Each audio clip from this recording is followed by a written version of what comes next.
The story begins with a princess of humanity named Hao Jingna saying that as soon as he defeats the Demon King, he will return so they can have an incredible wedding. Crowned, he tells her not to worry, promising that he will definitely bring victory to their race. In the next scene, he is already face to face with the strongest base of the demons. Standing in front of it, he yells that he wants to see them resist this attack. With that, his entire group charges toward the Demon King. On that day, it had been 18 years since he joined the human army, and now finally they were about to destroy the strongest base of the demons. This was the last step for humanity to reclaim all of their lands. The protagonist declares that the battle of thousands of years will end by his hand. He slashes at the Demon King and claims that this is humanity's final victory. However, the creature looks at him and asks if he's sure about that. The system then warns him of the danger. The demon's stomach begins to swell, and he announces that if he's going to die, everyone will go with him. The poor protagonist asks why the demon has to be so toxic. With that, a massive explosion wipes out the area. As the smoke begins to clear, the system informs him that he has 2 minutes left to live. However, it also congratulates him for his leadership and for his contribution to the human race.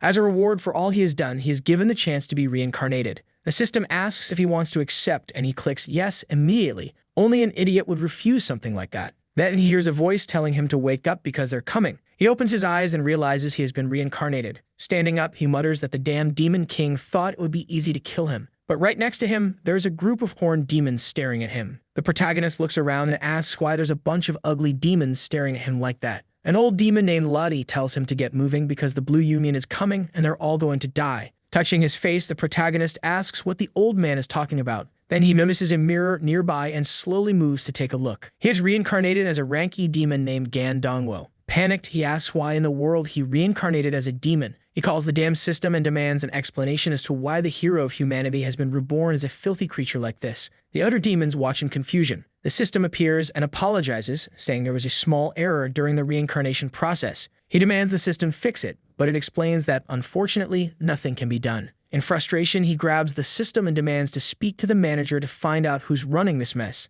The system then says it will try to create an opportunity for him to be reborn. A mission appears. He can reincarnate as a human if he dies again. However, suicide won't work. The system disappears before his eyes. The demons around him ask if Gan Dongwo has gone crazy since waking up. The old man, Lottie, tells them not to worry. Every time something bad happens, he turns useless. Meanwhile, Dongwo is more concerned about the human princess marrying someone else. Then, a rank D mage named Lao Meyer says she senses the Blue Union approaching. Except for their leader who is rank B, they stand no chance against these enemies. The only way to survive is to use the escape route. If the Union captures them, they'll be tortured. This Blue Union is actually a friend of Dongwo's, but now he's a demon. So he has the obvious idea of finding the humans so he can die and reincarnate. He heads toward the cave. The demons ask what he thinks he's doing. The old man warns him to leave because it's full of humans, but the protagonist says running away won't solve anyone's problems. He'll buy them as much time as possible so they can escape. The others are impressed and ask if this is the coward they've always known. Suddenly, Dongwo senses something. A magic circle appears above and rocks start falling. When he looks, the only exit is completely blocked.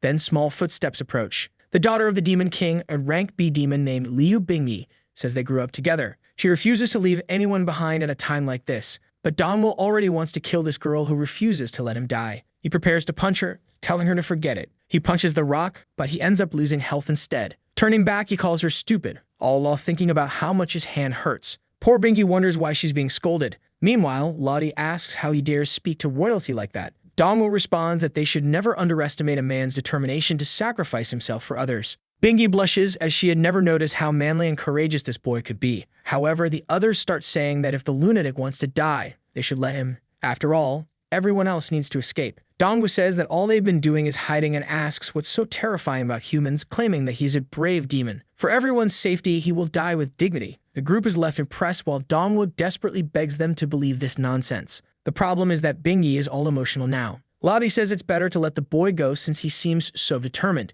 With that, Dongwo happily strides off, and indeed he soon comes face to face with the humans. Opening his arms wide, he taunts them to come at him, calling them a bunch of weak soldiers and daring anyone brave enough to kill him. The humans rush toward him, shouting about how they've just received a free target. Dongwo was overjoyed, thinking he will finally be reincarnated and return to being human. However, an arrow suddenly flies and hits one of the humans in the chest. Instantly, panic ensues as the humans scream that's a trap. Lottie, who has entered an exalted state, has risen to rank B+.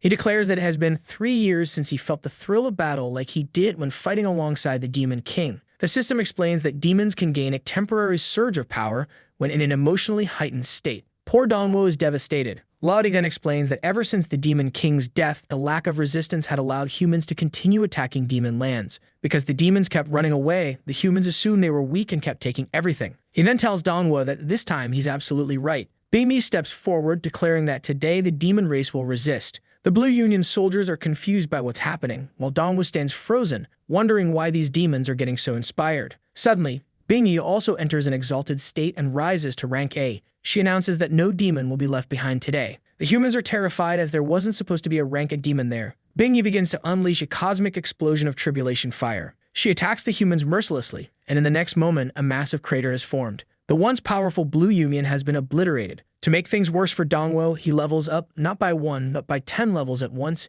and gains a pile of items. The poor guy collapses to the ground, crying, saying that ever since his first day as a demon, all he has wanted is to die. The scene shifts to the capital city of Yu and the Hu residence. A horned demon named Kyan Duko, though calling them horn is a bit pointless, since everyone is, after all, asked about the failed plan. Another demon wearing glasses responds to the royal figure, confirming the plan's failure. The original idea had been to wait for the perfect moment when Her Majesty was completely surrounded by the Blue Union. At that exact moment, Master Chang Wujin would lead the demon army to rescue her dramatically. He would stand atop the corpses of the humans and bring her back by the arm, ensuring she fell for him. However, the plan was a complete failure because Bingyi entered an exalted state and wiped out the Blue Union. Kyan Duko then turns to the demon on the throne and asks the general what they should do now. The figure on the throne, Huan, declares that all military power still rests in his hands. Using the influence of the 3 great demon orders, they will force her to marry his son. He commands his troops to march the next day and make a formal marriage proposal. That nonsense about winning her love is a complete waste of time. At that moment, Bingyi is thinking about the protagonist, recalling how manly he was in such a dangerous situation. She summons Lao Meyer and instructs her to bring Dongwo, saying she wants to give him an appropriate reward.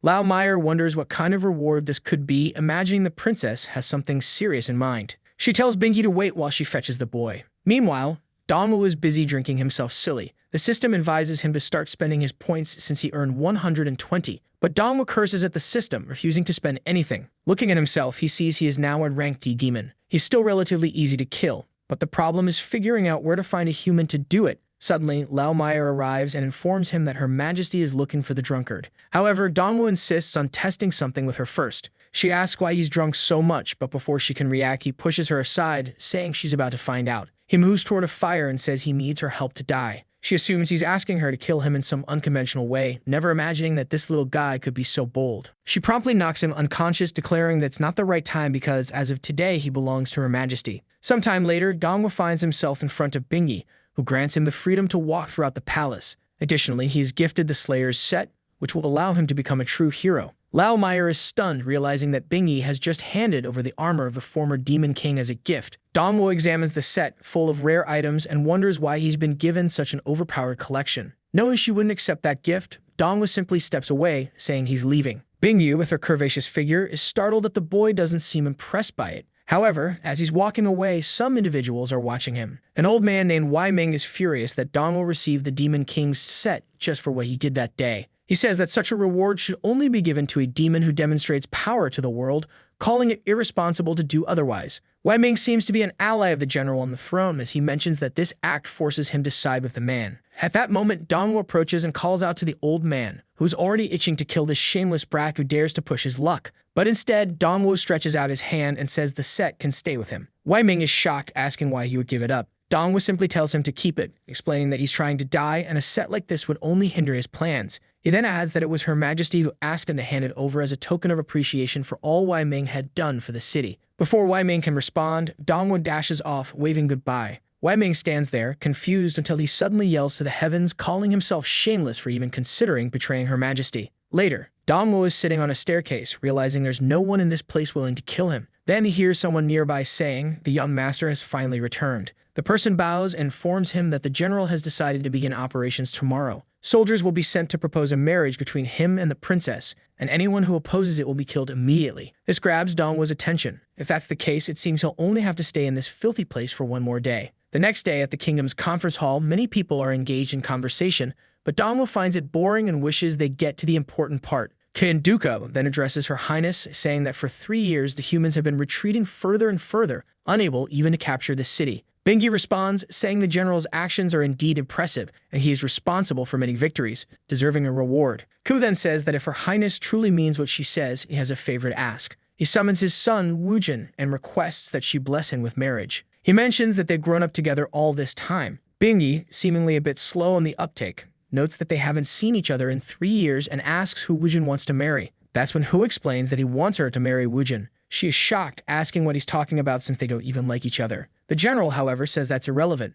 For the first time in thousands of years, a woman is ruling the city of Yun, and rumors of the kingdom's weakening are spreading. If she ascends to the throne alone, things will only get worse. However, she could easily silence everyone by marrying Woojin. The people behind him nod, agreeing that it makes sense. Besides, young Master Woojin is very handsome and would be a perfect match. Levity, however, is furious, calling the general disgusting for putting Her Majesty in such a position. Bingyi seems torn, unsure of how to respond. Dongwu sees the opportunity he's been waiting for. He steps forward, prompting the old man to ask where he's going. Dongwu grabs Bingyi's arm and says she shouldn't let threats dictate her decisions. Everyone has the right to make the choices that bring them the most happiness. Bingyi, flustered, doesn't know how to respond. Dongwu then asks the others how they can shamelessly force something like this. That's when Wei Ming recognizes him as the same boy who gave up the armor yesterday. Bingyi tries to apologize and says she won't accept the proposal. However, Hu interrupts, stating that he has worked tirelessly for this kingdom and all he asks for today is a reward. He advises her to think carefully about her decision. Lottie draws his bow and asks if the general is trying to force her to abdicate the throne this way. Wei Ming also steps in, warning the general to tread carefully. However,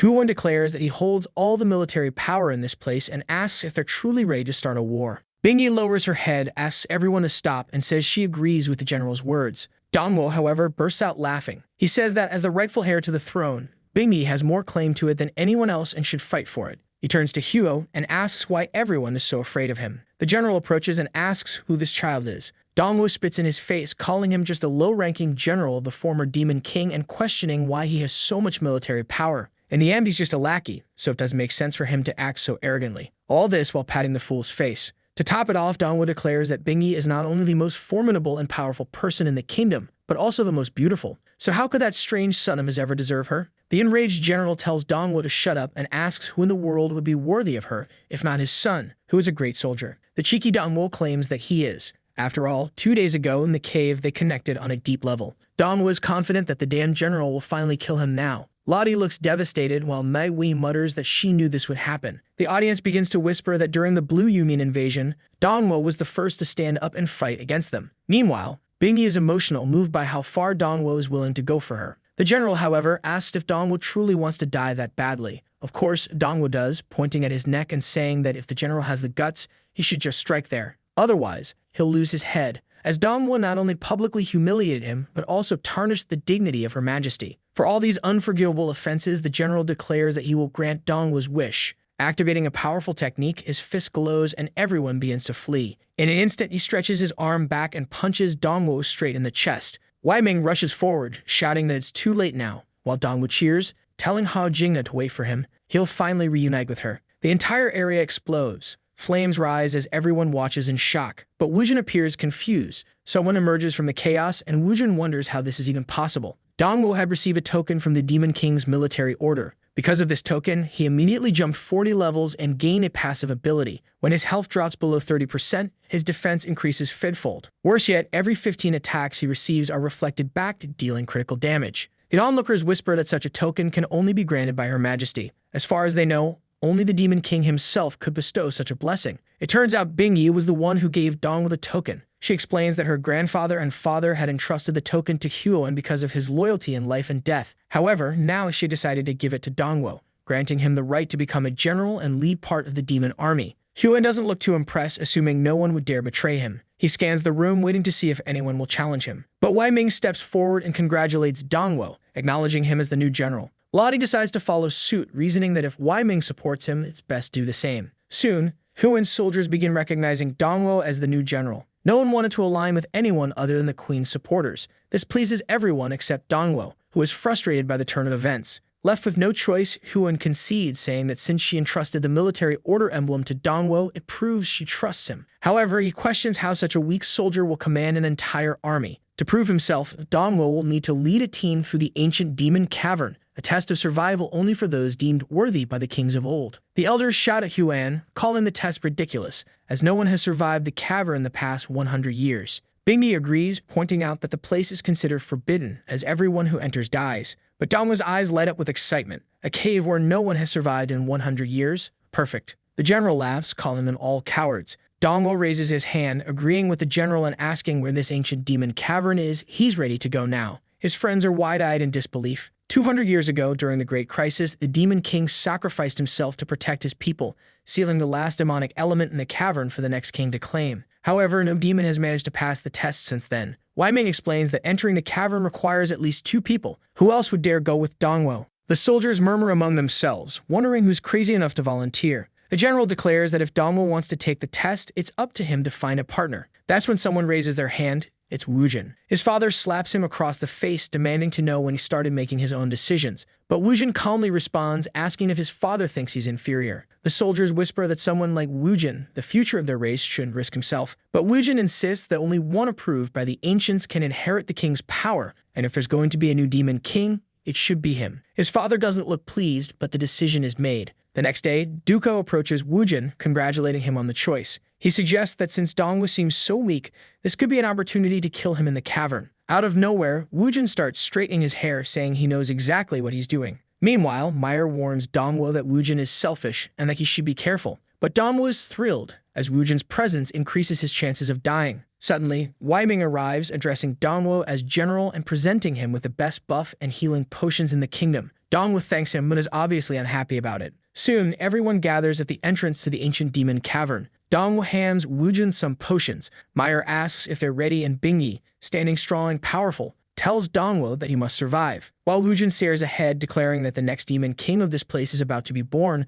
the formation activates and the golden circle disappears, taking both of them with it. Inside the cavern, Dongwu unlocks the mission Test of the Ancestors. Invisible rank D monsters are already observing them. Wujin comments that he can't imagine the kinds of monsters that live in this place. Dongwu remembers that Meyer warned him about Wujin being very treacherous, so he knows he needs to stay cautious. He spreads his arms wide, announcing that he's only wearing a white armor set, meaning his defense stats are extremely low. Confused, Wujin doesn't understand why Dongwu is exposing himself like this when they don't even know who their enemies are. What Wujin doesn't know is that Dongwu is eagerly waiting for him to stab him in the back. Wujin summons a red blade and Dongwu grows excited, convinced that his moment has finally arrived. Suddenly, someone yells "flower" as something flashes past Dongwu. A creature appears, and in the next second, it's already been sliced in half. Dongwu is confused by Wujin's incredible potential, but before he can react, a swarm of creatures begins attacking them. Wujin stretches out his arm and summons another flower. As the creatures close in, he releases a flurry of petals into the air. A sudden burst of energy from his hands creates countless slashes,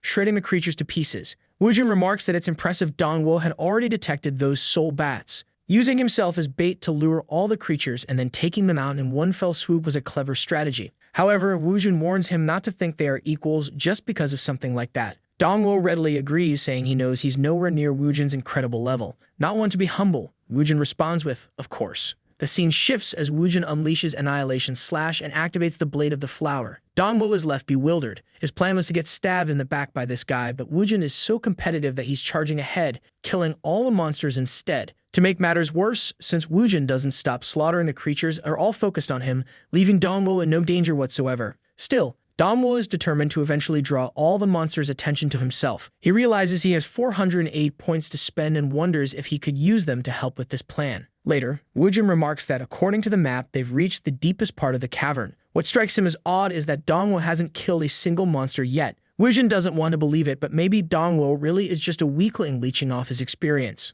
Suddenly, the ground begins to shake. The dungeon activates and a mission appears. Protect the Demon King's messengers. It's a high-difficulty mission with a 20-minute time limit. A horde of creatures emerges, surrounding them. Wujin's expression changes immediately. He activates his flower ability and throws it toward one of the creatures, but it effortlessly blocks the attack. The creature opens its arms and fires a laser into the sky, summoning a meteor that crashes down on Wujin. The explosion is massive, but Wujin survives.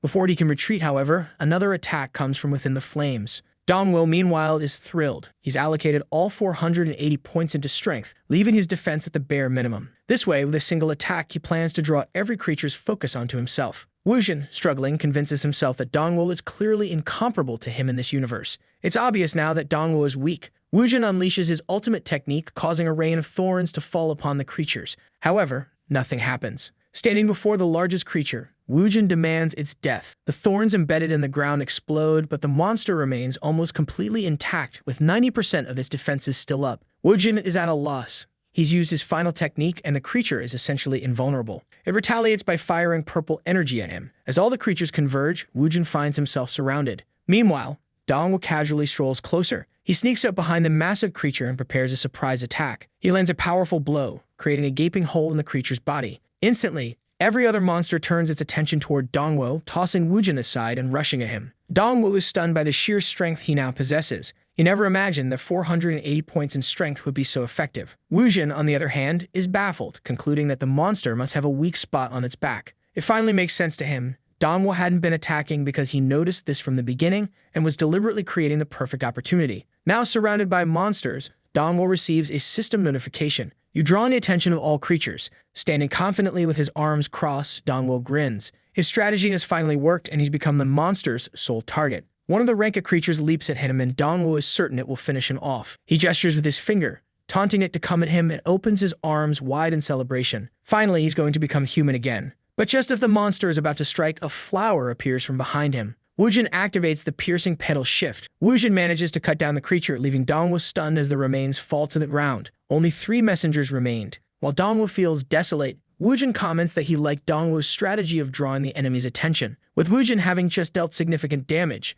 the creatures turn their focus back to him. Dongwu, tearing his hair out, wonders what this guy is talking about. He had worked so hard to become the target of all the monsters. Wujin runs off and Dongwu chases after him, shouting that there's no way he's letting this guy die now. Dongwu punches another creature, creating a massive crater in the ground. He spreads his arms wide and declares that the buff is now with him. Sticking his tongue out at the creatures, he taunts them to attack, proudly proclaiming himself as the perfect target. Standing still with a smug smile, he waits. But of course, Wujin attacks from behind again. The creature shifts its focus and Dongwu yells at it not to flee. Unfortunately, his next punch lands, completely depleting the creature's health bar. Now only 1 messenger remains. Dongwu rushes toward it, pleading, "For the love of God, hit me already." The creature raises its blade, aiming it at him. Dongwu smiles, ready to finally meet his end. But before the attack can land, another peal strikes from behind, slicing the creature apart. The remains fall to the ground and all enemies have been defeated. Wujin compliments Dongwu, saying his combat instincts are truly remarkable. He admits he didn't expect them to work together so efficiently.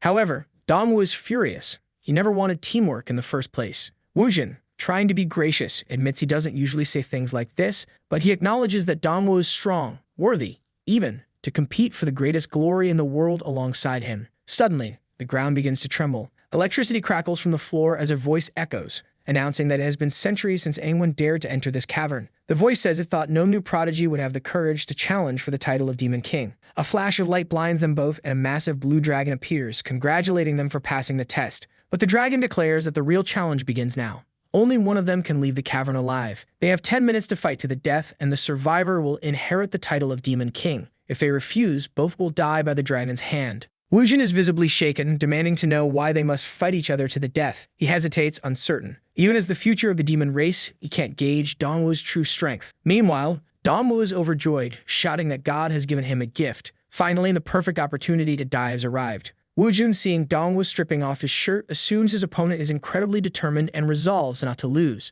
While Wujin prepares for battle, Dongwu continues undressing, losing 50 defense points as he discards his armor. Standing in nothing but shorts and his dimensional backpack, Dongwu yells at Wujin to hurry up and strike him in the chest to claim the Demon King's title. "Just hit me already?" Dongwu urges. "One attack and you'll become the strongest of our generation." But Wujin grows suspicious. Why would Dongwu agree to come to this place and now, just a step away from claiming the title, want to give up? It doesn't add up. Dongwu, frustrated, mutters to himself about how stubborn this guy is, shouting again for Wujin to take the reward already. Wujin places his blade at Dongwu's neck and says, "You've earned the trust of Her Majesty, military power, and extraordinary strength. Even with normal attacks, you've been taking out Renka plus demons. If we fought seriously, I might not even win. So why are you trying to surrender?" Dongwu replies that the city of Yun needs the Hu family. General Hu has followed the king's orders for years and sacrificed everything for this place. He's the true hero of the land, while Dongwu is just a lucky kid whose life doesn't compare to that of a general and his prodigy son. For the good of the demon race, Dongwu insists he needs to die here. Wujin lowers his head, recalling his mother's words that he should grow up to be a boy with a heart of gold. He realizes that the demon race will only truly become strong if they unite. Deactivating his blade, Wujin admits he has been humiliated. The boy before him, willing to sacrifice himself for the demon race, is the true heart of gold. Meanwhile, Wujin had entered this cavern intent on killing Dongwu from behind. It's difficult to admit, but he had prioritized the title of Demon King over the good of the demon race. The dragon interrupts, reminding them they have only 8 minutes left before both will die. Dongwu starts screaming, demanding to know why Wujin hasn't killed him yet. Wujin calmly says, "The Demon King said we'd both die in 10 minutes. So in the meantime, I want to try something different." Wujin brings his hands together, channeling energy into a massive dispersing blossom technique. The energy begins to expand, enveloping the cavern as the dragon watches. A sudden explosion consumes the entire cavern. The dragon roars, demanding to know how they dare attempt to break through the barrier. It's only been 8 minutes. Wujin, now in an exalted state, has advanced from rank A to rank A+. He turns to Dongwu, asking what he thinks about teaming up to defeat the dragon. But Dongwu bursts out laughing, declaring they're overestimating themselves. Wujin stands confidently, declaring that he now feels complete with power. The guy activated another boost, quadrupling his strength and doubling several other attributes. Dongwu, watching from a distance, mutters that this is going to be a problem. It's becoming increasingly complicated for him to die. Wujin charges at the boss, activating an illusion technique. The boss, however, fires a laser straight at his head, seemingly evaporating him. But wait, no, it was only an illusion, and Wujin appears from behind, dealing 150 damage. Unfortunately, the boss has 99,000 HP. Undeterred, Wujin clings to the ceiling, boasting about his resilience before launching another attack. A laser comes his way, but he dodges and unleashes a flurry of slashes. The problem is, each attack only does 220 or 100 damage, barely making a dent in the boss's massive HP pool. Despite the meager damage, Wujin successfully draws the Demon King's attention. Suddenly, a thick cloud of smoke surrounds Wujin. He looks around in confusion before being struck in the face by the boss's tail. The impact sends him flying, and he lands right next to Dongwu. Dongwu is now terrified. If Wujin dies, he might end up inheriting the title of Demon King. The massive dragon lifts its head, preparing an attack. The blast hits Dongwu square in the chest. He's bombarded with attacks while Wujin just stands there watching. Dongwu's HP drops to 1,400 and falls to his knees. Wujin, furious, is moved by how heroic Dongwu is, blocking what would have been a fatal attack meant for him. Wujin pulls a potion out of his pocket, which restores 10,000 HP, and immediately tosses it at Dongwu. Dongwu looks at his HP bar and turns to curse Wujin, but it's too late. Wujin is already preparing resistance and regeneration potions. The barrage of potions rains down on Dongwu, boosting all his attributes. Reluctantly, Dongwu thanks him while standing, now fully buffed. But Wujin wastes no time, charging at the boss with laser-like speed. Wujin closes in on the boss's face, clenching his fist, which glows with green energy. Teleporting from below to above, Wujin lands a series of blows. However, the boss manages to paralyze him with a technique, leaving Wujin open for an attack. Just as the boss is about to strike, Dongwu rushes in from behind. Throwing himself in front of Wujin, he declares, "I'll block this." He takes another laser straight to the stomach. His HP starts dropping, and he's thrilled until Wujin throws another potion at him, healing 5,000 HP. Dongwu, furious, yells at Wujin to stop tossing potions, but Wujin just smiles and says, "Don't worry, I'll always have your back, my friend." Together, they continue fighting the Demon King in the cavern until the boss's HP bar finally drops to half. Wujin, crouching, remarks that at this rate, they might actually win. However, the system warns them that reaching half HP has triggered the boss's passive ability, Lake's Return, a rank SS skill that regenerates 100,000 HP per minute. Wujin, stunned, exclaims that this makes no sense. Even if they attack non-stop, they wouldn't be able to outpace the regeneration. The boss taunts them, saying they're far too weak, and it's laughable that they believe they could kill a god. With a deafening roar, the boss inflicts massive damage on both of them. The roar applies numerous debuffs, including poison, which causes their health to steadily decline. Both warriors collapse to the ground. Dongwu is nearly face down, while Wujin activates a one-time survival skill that saves him from death. He struggles to stand, but their potions are completely depleted. The boss raises its head, preparing a final attack. Both fighters know they've lost. But Dongwu says they haven't lost just yet. He explains that as long as he dies, Wujin can complete the challenge. Placing a hand on Wujin's shoulder, Dongwu tells him to claim the title of Demon King. Wujin, confused, asks what he's talking about. As the dragon unleashes his final attack, Dongwu grabs Wujin by the collar and hurls him away, shouting, "For the future of the demons." Wujin, mid-air, watches helplessly as Dongwu stands his ground. For a moment, Dongwu thinks that for a demon, Wujin isn't all that bad. As the attack engulfs him, Dongwu is vaporized. Sometime later, a golden light descends from the heavens, shining upon Wujin. The dragon congratulates him for passing the ancestors' test. It explains that in the past, the ancestors sacrificed their lives to protect the demon race. The Great King sealed the most precious ability within the demon cavern, awaiting someone worthy to claim it. For over 200 years, every demon who passed the test ended up fighting each other, killing themselves in the process. A demon who murders another is not qualified to hold the title of king. Only Wujin and Dongwu, who supported each other until the end, have truly faced the challenge together. Wojin earns recognition as a strong man worthy of the Demon King's legacy. The dragon explains that the Demon King's successor must have the courage to protect others without fear of death. Naturally, Dongwo is posthumously granted the title of king recognized by the ancestors. He earns 5 million experience points, levels up 10 times, and unlocks an SSS skill that regenerates 100,000 HP per minute. Dongwo also gains the title Demon King, granting numerous additional attributes and making him undetectable. The scene shifts to the outside world, where the onlookers are in shock. Word spreads that the Demon Cavern has been cleared. Dongwo remarks that the prophecy might actually come true. This generation could witness the rise of a Demon King who will reunite the demon clans. Bingi, emotional, notes that the last true Demon King was Liu Yun, one of the greatest demons to have ever lived. A true king only appears once every few centuries. They possess an aura that sets them apart from any other demon. Huven stands confidently, declaring that he always believed his son would be the pride of the heavens. It was natural, he thought, that his son would receive the title of king. However, Wei Ming interrupts, saying, "It wasn't your son who became king. It was General Dongwo." The crowd's eyes widen in disbelief. Meanwhile, Dongwo is in a quiet corner talking to a demoness. He's asking for more drinks, but she refuses, saying he's too young for that. Dongwo looks desolate. With his new ability to regenerate 100,000 HP per minute, dying has become impossible. He laments, saying there's no way he can return to his own world now. Hao Lin, the person he dreamed of being with, was left in the past. As he wallows, someone is watching him from the shadows. Dongwo notices, turning to look, but the figure disappears. The scene shifts to reveal a green-haired girl sneaking another glance at him. The next moment, Dongwo appears right behind her, asking why the brat is following him. Startled, she falls back, tears in her eyes, insisting that he isn't scary and she's not afraid. The child introduces herself as Tan Jiao, a rank D nuclear demon. Dongwo, unfazed, demands to know why she's following him. She stands and nervously explains that she wants him to accompany her to Balin Cavern. Before Dongwo can respond, another person approaches and Tianjiao explains her situation. She had received the chance to make 3 wishes,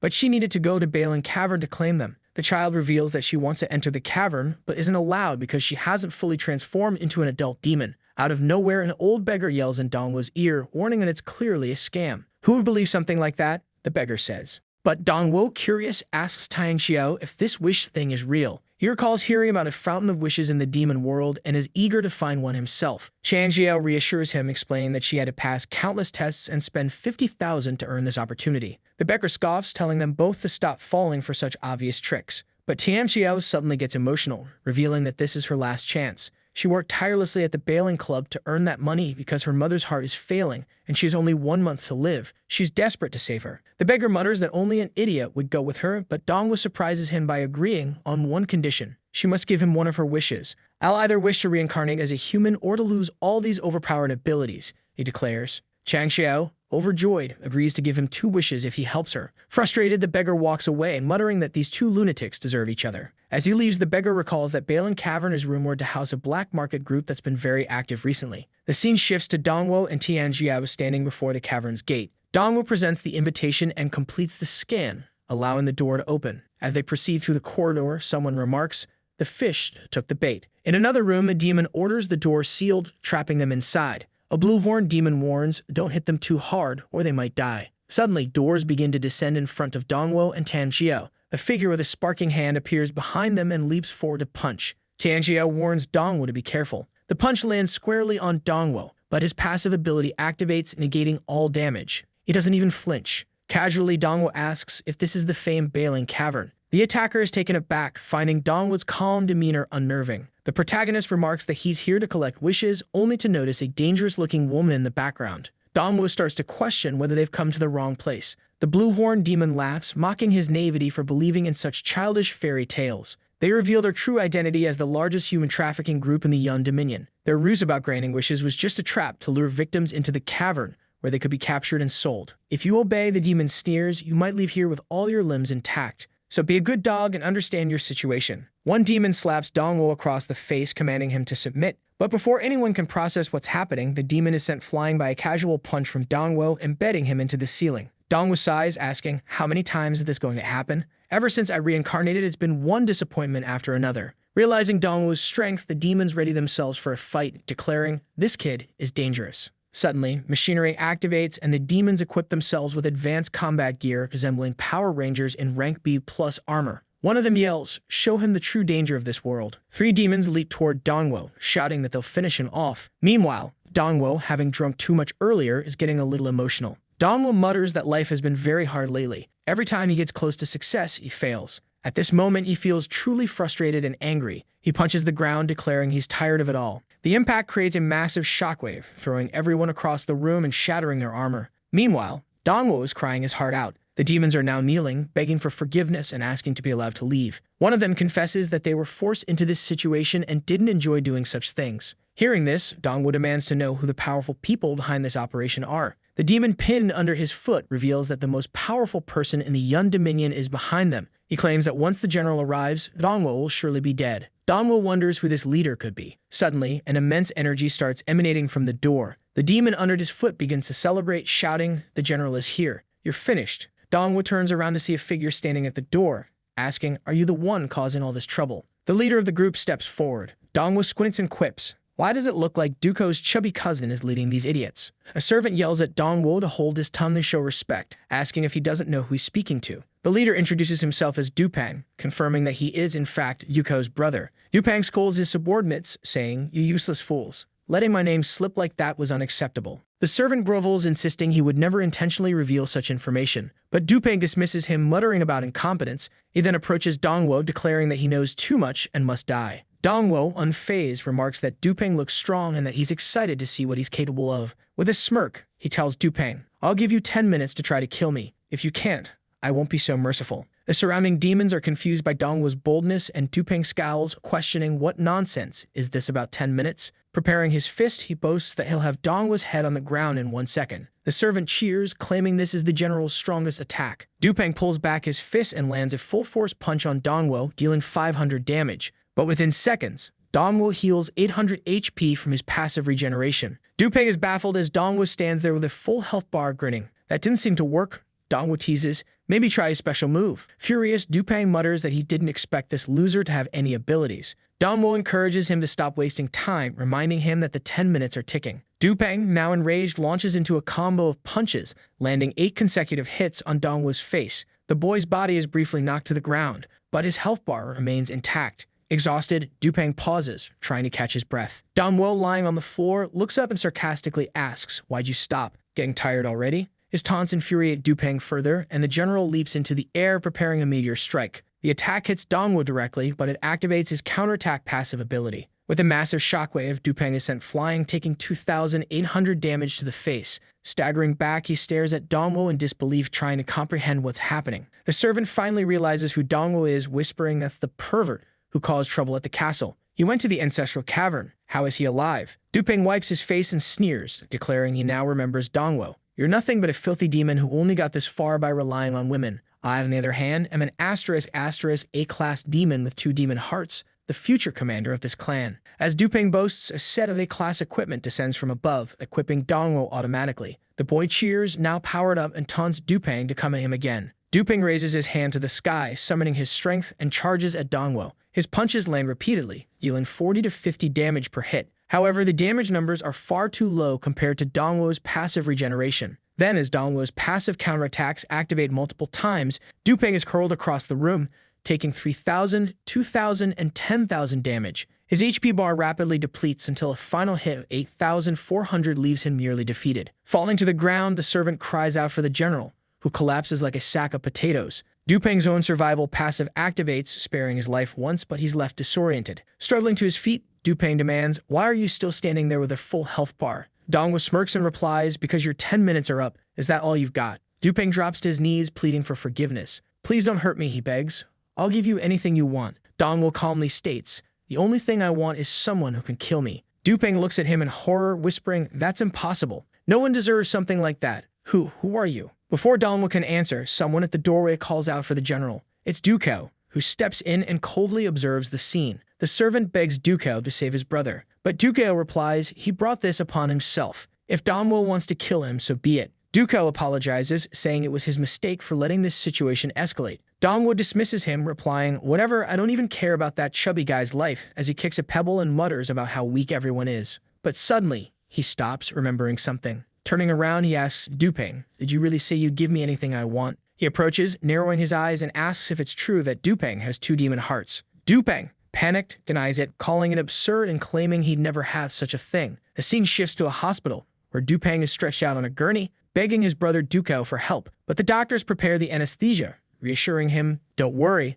with two hearts, you won't miss one." Outside the hospital, Tanjio thanks Dongwu profusely, saying that without him, her mother would have died. But Dongwu is distracted, impatiently asking when his wish will come true and wondering what Hao Lin is doing at this moment. Meanwhile, Dukao is discussing with his subordinate about the energy reserves of the Demon Kingdom. Dukao emphasizes the importance of this energy. It's the only way the Yun Dominion can defend itself against the humans who are already advancing. The scene cuts to a fleet of spaceships soaring over a base. A blonde commander raises his hand, ordering the troops to prepare. In another part of the base, someone behind a curtain mentions they're doing this for Xiaofeng. Dongwu, still lamenting his fate, suddenly recalls why he misses that girl so much. She had potential, and it seems she genuinely liked him. Xiaofeng is shown muttering that although Dongwu's body isn't with her, she feels certain they'll meet again soon. Dongwu, however, cynically imagines that she's probably already with another guy raising 5 kids while he's destined to be a loser. At that moment, a group of bandits ambushes him, causing 100 damage. Dongwu screams at them, "Didn't you eat properly? Just cut my head off already." The bandits, confused, mutter about what kind of lunatic they're dealing with. Meanwhile,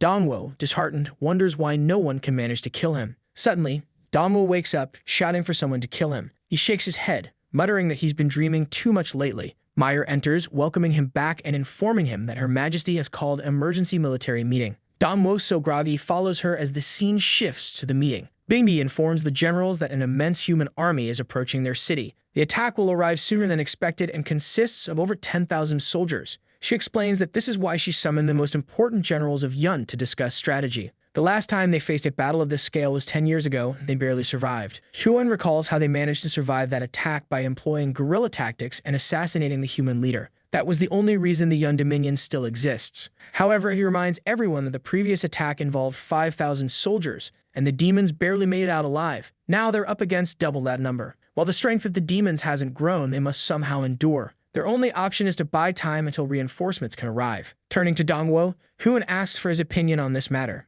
Dongwu, however, is only half listening, his mind racing. He calculates that if 1,000 soldiers could deal 100 damage per minute, he might finally take more damage than his passive can heal. In other words, being surrounded by this massive army might finally allow him to die. He pounds the table, declaring, "What an excellent opportunity." Rising from his chair, he insists they take the fight to the humans, meeting them face to face outside the city walls. The room falls silent, stunned by his suggestion. Even Huan slams the table, accusing Dongwu of recklessness. "This is a life or death moment for the Yun Dominion. How can you speak so carelessly?" Dongwu retorts that if they barely survived against 5,000 soldiers, it's ridiculous to think the same strategy will work against a double force. "The worst thing we can do is sit here, waiting for reinforcements," he says. "What will you do when, in a few years, they return with 20,000 soldiers? Who will you trust with the kingdom's future then?" He challenges the room, asking, "Why doesn't anyone here have the courage to take control of their own future? And what's this nonsense about the demons not growing stronger? Have you all forgotten who I am? I am the greatest enhancement to our military strength." Bingyi, visibly emotional, listens intently as murmurs spread among the generals, commenting that this is the first time they're hearing a true demon king speak.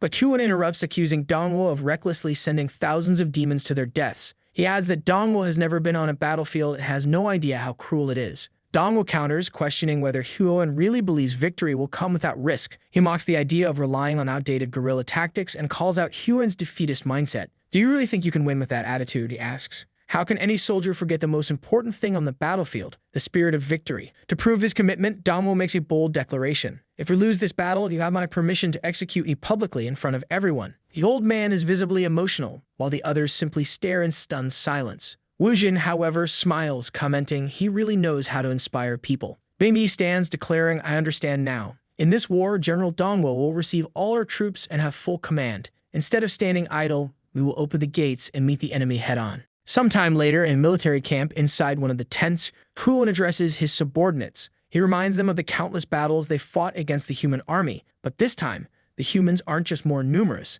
they're also far stronger. He admits they don't stand a chance of winning and refuses to let the soldiers who have followed him for decades throw their lives away. Taking a moment to gather his thoughts, he raises his voice, commanding his officers. "When we're called to the battlefield, this time stay in the city. Do not follow Dongwu's orders. If Her Majesty blames anyone, I will take full responsibility." A few days later, the 21st Legion of the Sacred Territory reaches the Yun Dominion. Through binoculars, a human officer observes the city and remarks, "The fall of Yun City is finally upon us." Turning to his subordinate, he orders them to begin the circus. The directive is clear. No demon is to be spared this time. Missiles are fired at the city walls. Guards on the ramparts spot them and begin casting electrical magic to intercept the projectiles. For a moment, it looks like the missiles are exploding harmlessly midair. However, they continue advancing through the magical defenses. One of the demon guards is obliterated almost immediately. Meanwhile, Dongwo watches from the wall, grinning. They finally arrived, he says. From within the smoke, a horde of robots begins marching toward the city. As the attack commences, Huan approaches Dongwo. Turning to his men, Huan reminds them of the plan they discussed. However, even those officers seem uncertain which general they should follow. Dongwo notices the hesitation and shouts, commanding everyone to stay within the city walls. His voice carries authority, and his words leave everyone wide-eyed in confusion. This battle, Dongwo declares, belongs solely to the king. Without hesitation, he leaps off the wall, landing directly in front of the advancing human army. The human soldiers stop, bewildered by the lone demon standing against them. Lu Renjia, a human mage leading the forces, watches from a distance and frowns. Why did he come alone? He asks, suspicious. There are still many demons stationed on the walls, so Renjia wonders if this is some kind of trap. Meanwhile, the demon army remains perplexed, unsure why Dongwo gave such a reckless order. Huan, watching from the wall, is convinced Dongwo has lost his mind. There are tens of thousands of humans out there, he mutters. How does he plan to face them alone? Standing boldly in front of the human army, Dongwo smirks. I've heard humans are quite strong, he says, beginning to remove his armor piece by piece. Are you going to attack, or are you all too scared? The humans remain silent, confused by his audacity. Turning to Lu Renjia, Dongwo taunts, In the past, I commanded you, didn't I? Don't disappoint me now. Renjia, visibly annoyed, scowls. Dongwo knows Renjia hates being embarrassed and continues his provocations. Turning his back to the army, he adds, Oh, I have an itch. Anyone care to scratch it? This proves too much for Renjia, who snaps, shouting, How dare this bastard mock me? Kill him. He orders the entire army to attack. Arrows, bullets, and energy blasts rain down on Dongwo. He grins, thrilled that they've begun to attack in earnest. Even Renjia draws his sword, slashing for 150 damage. But Dongwo remains standing, seemingly unaffected by the onslaught. Despite never investing points in defense, his high level grants him a natural resilience that negates most of the attacks. He calculates quickly. To overcome his regeneration, the army would need to deal 1,666 damage per second. They're nowhere near that. Frustrated, Dongwo shouts at the soldiers, What's wrong with you people? Attack properly already. The human soldiers freeze, unsure of what to make of him. Renjia orders the second unit to join the assault. More robots arrive, including a massive one equipped with a laser cannon. The cannon charges and fires a concentrated beam straight into Dongwo's chest. Dongwo laughs, encouraging them to keep it up. Come on, hit me harder. From the walls, Huan watches in disbelief. He begins to wonder if Dongwo's confidence wasn't misplaced after all. Could it be that from the very beginning, he truly believed he could win alone? Meanwhile, Dongwo is taking 50 hits per second and finally starts celebrating. Watching his health bar drop, he exclaims, It's been so long since I've seen this beautiful red color. But then his passive counterattack activates. One of the reflected attacks strikes his soldier directly in the chest, killing him instantly. The soldiers panic, trying to figure out what just happened. An injured officer, gasping for breath, warns, This demon isn't normal. Before he can finish his sentence, Dongwo's counterattack triggers again, killing another soldier. Renjia starts to piece things together. Something's wrong. This must be part of his plan, he mutters. He orders the entire army to cease their attack immediately. Renjia recalls a legend the general once told him of an SS-rank demon king, a being with immense resilience who was able to restore the demon race while he lived. According to history, this creature should have died long ago. Renjia stares at Dongwo, baffled. If that demon king is long dead, then who is this guy? Dongwo continues yelling at the soldiers, demanding why they stopped attacking when they have an army of over 10,000 men. However, the soldiers are only muttering among themselves, commenting that his health has already fully recovered.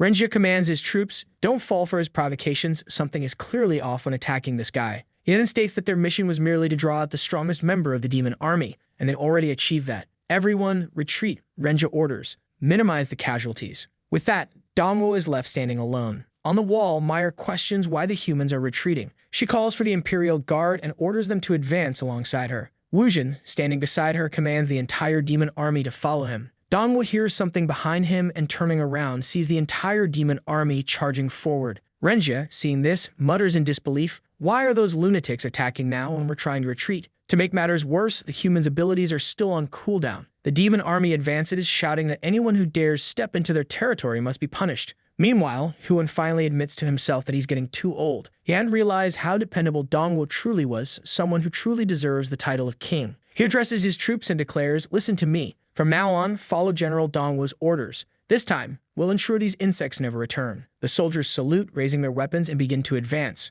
But then someone behind Huan yells, "This is bad." Huan turns around and the soldier informs him that the human army has deceived them. This attack was just a distraction. They've already infiltrated the city. The soldiers stationed at the eastern gate have been completely wiped out, and within the city of Yun, a massacre is underway. The scene shifts to chaos. Humans are stomping on Dongwo's green-haired friend, while the chubby demon has already been beheaded. Shocked, Huan asks, "How is this possible?" The humans are carrying the chubby demon's severed head through the streets. One of the invaders marches toward the castle, declaring that demons are useless. Inside the city, only Wei Ming and Bingi remain standing. Bingi remarks, "This human is incredibly strong." Wei Ming urges her to flee, while he tries to buy some time. The blonde human merely smirks and states, "Your kingdom has already been completely destroyed. Now it's time to play." Suddenly, a fireball comes flying from behind and strikes the humans dead on. Calmly, the blonde man turns around as his comrades desperately try to use potions to recover. It's Huan who has arrived and declares, "You're all despicable." The blonde man grins. "Finally, a demon who looks decent,"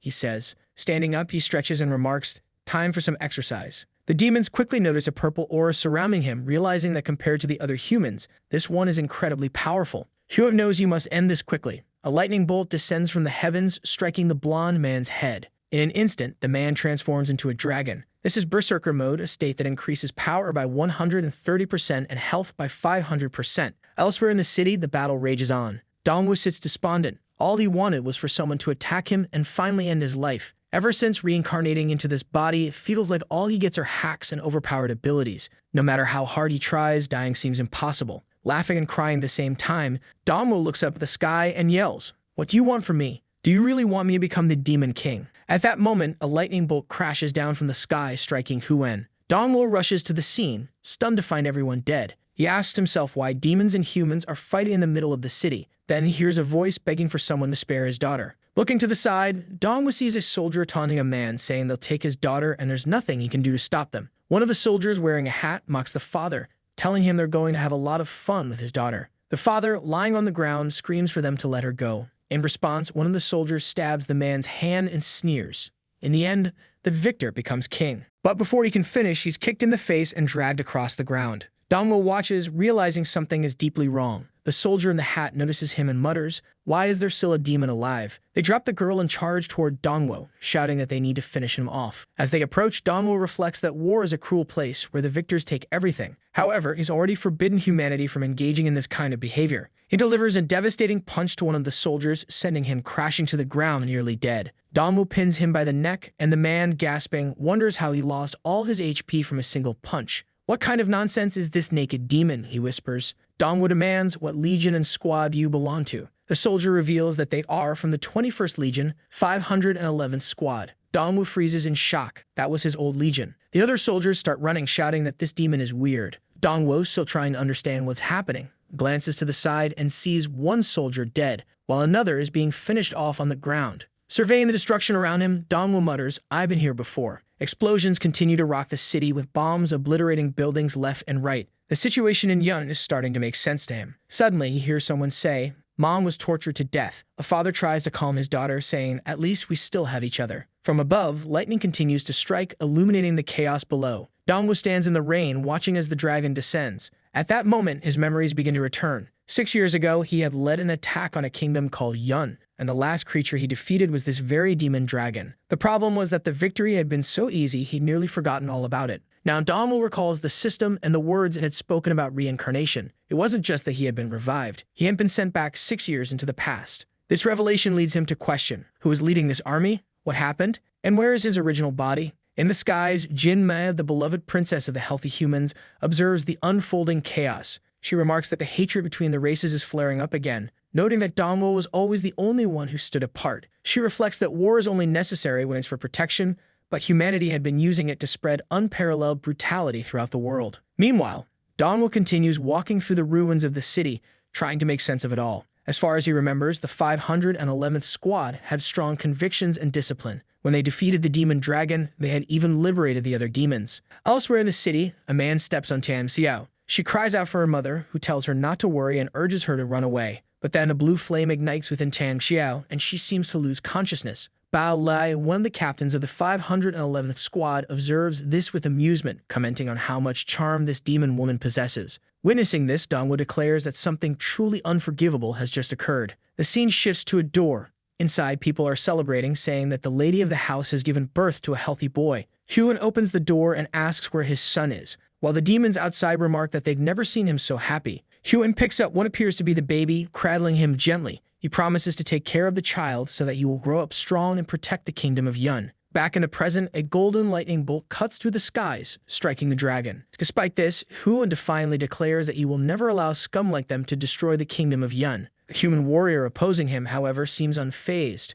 Calmly, he remarks, "For a dragon, you have quite the long health bar, but it's time to end this." He leaps toward Huan, delivering a direct attack to the dragon's head. Golden slashes carve through the air, and it becomes clear that Huan cannot withstand this assault. The human lands with a confident swagger, one hand still in his pocket. Huan reverts from his dragon form, realizing that this human had been toying with him from the start. With his current strength, no one here could stand a chance against him. The human warrior coldly remarks that he still isn't satisfied. Raising his sword, he prepares to finish Huan. But just as he strikes, someone blocks the attack. Confused, the human looks up as the demons glance behind them in shock. At first, Dalmo appears to have intervened, but no, it's Wujin, who has arrived to protect his father. Wujin declares that he is here to kill this intruder.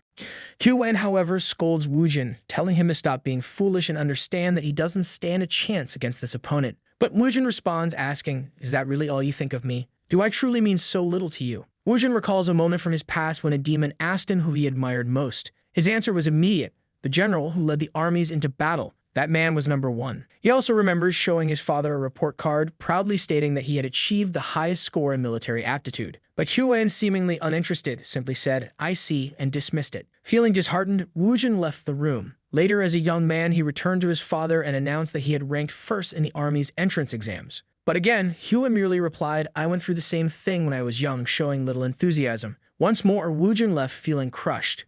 Years later, Wujin achieved the rank of lieutenant general and told his father about it. Yet Huan still seemed indifferent, prompting Wujin to shout, "Will I never earn your approval?" Back in the present, the human warrior looks impressed. As Wujin steps forward, Huan urgently tells him to retreat, warning that this is no ordinary opponent. But Wujin declares that it doesn't matter who he's facing, be it a god, demon, or Buddha. Anyone who sets foot on their territory must be executed. Huan tries once more to stop his son, thinking to himself that Wujin doesn't yet understand how powerful humans can be. Wujin, however, ignores him. He charges forward, shattering the human's sword and swiftly cutting down two soldiers. The human warrior, now visibly shaken, watches as his armor status displays broken. Wei Ming, observing from a distance, is stunned that Wujin eliminated two opponents with a single attack. Wujin remains silent, his presence commanding attention. The human warrior steels himself, remarking that this demon is unlike any other. He's right. Wujin takes to the air, an aura of power radiating from him. The human appears nervous as Wujin prepares an attack, green energy glowing in his hand.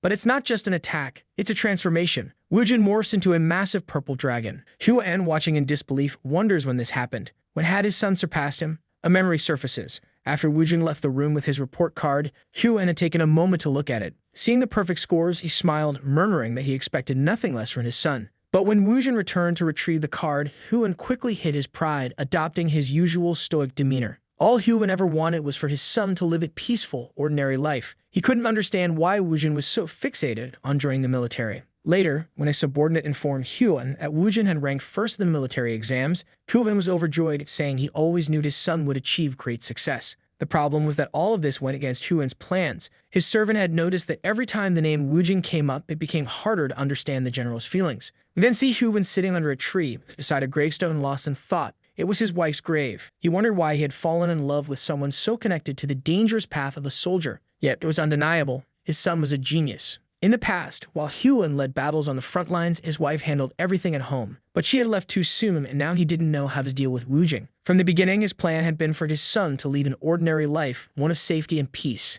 Back in the present, Huan realizes he was wrong. Wujin unleashes the dragon's breath. The human warrior attempts to shield himself, but the laser blasts straight at him, triggering a massive explosion. Wujin hovers silently in the air, observing. But as the smoke clears, the human stands unharmed, laughing. "Finally," he exclaims, "a demon willing to give me a real challenge." The human steps forward, declaring, "Now let's put on a real show." Tossing his blade behind him, he taunts that the fun is just beginning. Huan, however, looks terrified. He had seen diagrams of that weapon before. It was no ordinary sword. Wujin, unshaken, simply motions for the human to come at him. But suddenly, Huan throws himself in front of the human, trying to warn Wujin about the sword. However, the human doesn't wait. He strikes. Wujin freezes as everything behind him suddenly disappears. Huan knew it. This was the blade that could cut through anything. The entire castle begins to collapse and a deep gash appears on Wu Jing's arm. Bing Yi and the elder nearby call out his name in alarm. Huan steps forward and admits, "I've been wrong this whole time. I should have said it long ago. You are my greatest pride." Wu Jing, tears streaming down his face, watches as his father's arm falls to the ground. Huan had been wounded, but he smiles through the pain, telling Wu Jing that he is certain his son will become an exceptional warrior, perhaps the strongest general the demons will ever know. That's why, Huan says, Wu Jing must survive. The human standing before them wields the Abyss Blade, a weapon capable of killing even an SS rank being. Even if the entire Yun Kingdom united, they wouldn't stand a chance against this foe. Huan knows he has only one option left, his trump card, a secret he has kept for decades. To protect the kingdom of Yun, he would use absolute defense. Wu Jing recognizes this ability immediately and pleads with his father to stop. "Why are you sacrificing yourself like this?" he asks. But Huan activates the Wall of Life. This ability burns the user's own life force to create an indestructible barrier of flames. It boosts his defenses by 10,000 points. As the ability activates, Huan recalls holding a young Wu Jing in his arms, telling him he needed to grow up strong and healthy. To make that possible, Huan was willing to lay down his life to protect the entire kingdom of Yun. Suddenly, Wei Ming runs forward, grabbing Huan by the arm and urging him to retreat. But the human warrior laughs at their desperation. "You're joking, right? Trying to run away like this?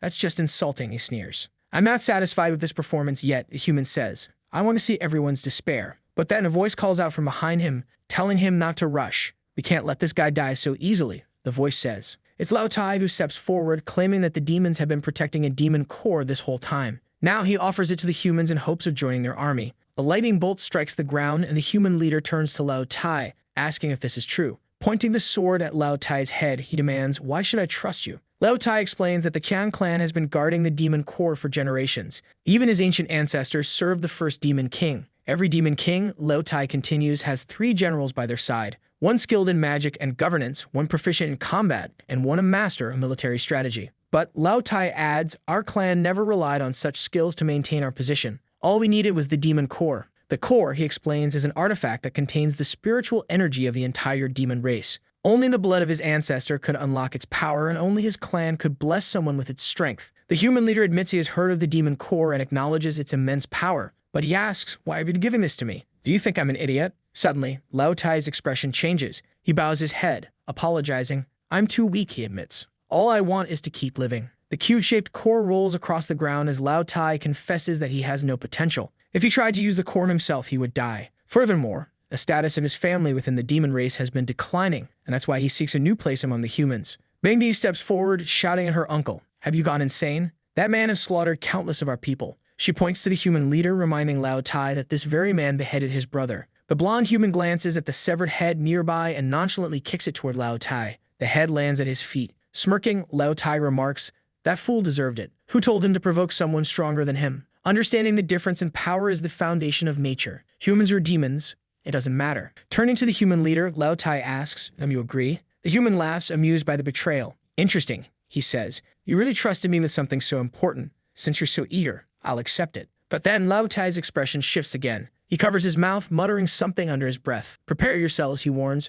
"Protect the demon lord." Suddenly, Wei Ming sneaks up behind Huan and activates a life core destruction ability. Bing Yi looks confused as a green circle forms around them. Lao Tai then activates the demonic core, spilling blood over it. The core begins to open while the clueless fool asks what's happening. The demon smiles, saying his clan had been waiting for this moment for generations. This was something only he could do. For years, they had been receiving blessings from the demon race without a way to repay them. Man, the place is exploding. Everything starts to get swept away, but luckily, everyone is inside the dual barrier within the main barrier. The energy continues sweeping through the city, disintegrating all the soldiers. From a distance, Meyer asks what's going on. In the skies, once again, a golden lightning bolt appears as rain pours down. It strikes the ground as the smoke clears. Man, Lao Tai is all burned up. He says, unfortunately, he used up all the power he had. But that was just 1% of the demonic core. While Jin helps his father, Lao Tai falls to the ground, saying he feels frustrated. The class's Dragon Geta had been summoned, using its absolute defense ability to block all damage for 30 seconds. It lets out a roar, and the human remains unscathed, saying they had made the wrong choice. Using their trump card without knowing the cards he had hidden was foolish. He then walks toward the fallen Lao Tai, who's clutching the cube. As he tries to grab it, a lightning bolt strikes, severing his hand. The blonde man asks if he's ready to face the consequences. Holding the cube, he says he never expected to find something like this in such an insignificant place. No wonder it was the birthplace of the Demon King. He tucks the cube into his shirt and says it's time to get back on track. Looking back, he tells the others to finish the job, but the dragon hesitates. The human asks if it doesn't want to kill its own kind. Suddenly, a strange robot attached to its neck sinks its claws in. The monster begins writhing in pain and suddenly changes expression. It charges at Wei Ming, who prepares a shield. He orders everyone to protect the girl, but she says they should worry about saving themselves. The blonde man stands still and says dealing with demons is always like this. He vanishes in a blur and strikes Wei Ming, saying dealing with humans is always irritating. His hand was embedded in the old man when suddenly, Huan appears beside him. He tries to throw a punch, but another man grabs his arm, activating the Eye of Judgment. This ability lets him understand his opponent's attributes after battling them. Huan had about 1,400 strength and 1,500 vitality. The blonde man remarks that these two highest attributes must be what Huan is most proud of. What a pity, as they were far too low, and he was going to destroy them. He twists Huan's arm, contorting him. As he slams the poor guy to the ground, a green piddle appears in front of them. Wujin emerges from it, ready to attack. But the blonde man seems calm, vanishing just in time and reappearing behind Wujin, analyzing again. Wujin, on the other hand, had 2,700 in attributes. The blonde man says it's impressive. Wujin had the potential to become a demon king, but it was a pity he'd die here. Yet it was undeniable that having over 2,000 speed was remarkable. In a second, he appears in front of Wujin, saying he must be the fastest demon in the area. He delivers a hard kick, sending Wujin flying. Man, another one bleeding out. He steps on Wujin's leg, saying it's time to strip away the speed he's so proud of. Wujin writhes in pain as the blonde man asks why an ant thinks it can topple a tree. It didn't matter. No one here had attributes high enough to face him. Lightning begins striking the ground as everyone watches. A mass of shadows starts to emerge. This was an S-rank ability that allowed him to create copies of himself as long as he had enough energy. Slowly, Wei Ming starts getting up. A hand grabs Bingy by the mouth, and the man says he's always wondered, are demons really so weak, or why do they even exist? It was then that he began to understand. Man, why? He killed the kitten, for crying out loud. Oh no, someone has to kill this guy. Now's the time for our protagonist to show up and kill this son of a. The bastard says he now understands the value of their existence. Demons existed solely for his amusement. He lets her fall to the ground. Bingy, utterly broken yet strong, says there's no more hope. Man, she even takes another kick to the face. At that moment, Huan stands up, saying this time they had lost. But he alone would face death head-on. The human praises him, saying that even at the end, the kingdom's protector had such integrity. However, ending things like this would be less fun. He nods and Huan hears a scream. Turning around, he sees Wujin immobilized. The man asks if that isn't his son and says he'll spare Wujin's life if Huan kneels. If he does, his son walks free. Wujin calls the man a beast, saying his father would never do such a thing. However, the blonde man keeps laughing, saying they should enjoy their one and only chance. Huan hesitates for a second and then falls to his knees, pleading with the man to keep his word. His son just stands there, watching. The blonde man then asks Wujin if he doesn't want to save his father, offering him the same opportunity. But Wujin shouts, telling him to stop playing games with this. The man simply smiles and delivers a blow straight to Huan's chest. As Huan begins to fall, he takes a slash to one arm, then to the other. Man, how many cuts is he going to give him? Huan collapses to his knees now, begging for the fight to stop. In the background, Bingyu watches everything, crying. The blonde man then says that now that both of them are kneeling, he's in a tough spot because he doesn't know which one to kill. That's when Huan locks eyes with him, feels something, and throws himself onto the blade. Wujin screams, but his father simply says that with this, a choice has been made for him. But the blonde man isn't happy. He asks who gave Huan permission to act on his own like that. He pulls the sword out, saying Huan broke the rules, and because of that, he's abandoning his promise. The game was about to restart. Wujin lunges toward him but gets struck in the chest. Bingy keeps calling out to him, everyone crying. I just want to know when Dongwu will show up. It's been, what,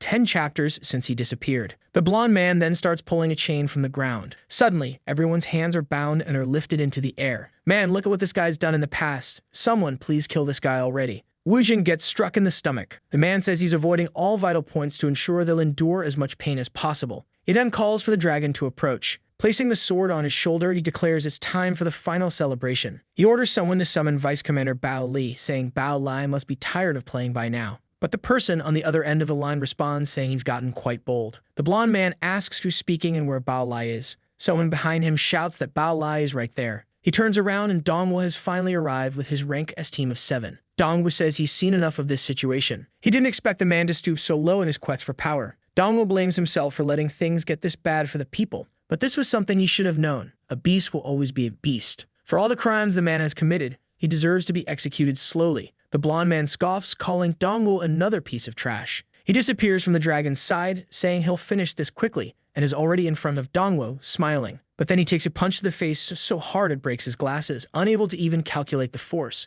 Dongwo slams him against the wall while the blonde man struggles to understand what just happened. Dongwo says he doesn't even know where to begin. The man had rebelled against the army's rules, abused the women of the city, and murdered his comrades. But Dongwo would ensure he paid for every one of his crimes. Confused, the blonde man asks what he's talking about. Behind him, Bao Lai is crawling, saying there's something very wrong with this demon. Since the first moment they met, this demon seemed far too concerned with human affairs. The story flashes back to not long ago in Yun City, destroyed by war. Bao Lai tells the ice puppet not to kill the little girl. But first, he intended to enjoy the charming woman. Qian Xiao was just watching her mother. The man licked his lips and asked if it wasn't a problem for the daughter to see this. But then suddenly, there was an impact and shards of ice flew toward him. Dongwo had destroyed one of the puppets. The man demanded to know why so many low-level demons were interfering with his plans. He cast a spell, summoning a high-ranking puppet in front of him. The man said this creature shared half his blood and half his power. But before he could finish speaking, Dongwo had already charged and punched through it. There wasn't even time for the man to be shocked because a slap had already landed on his face.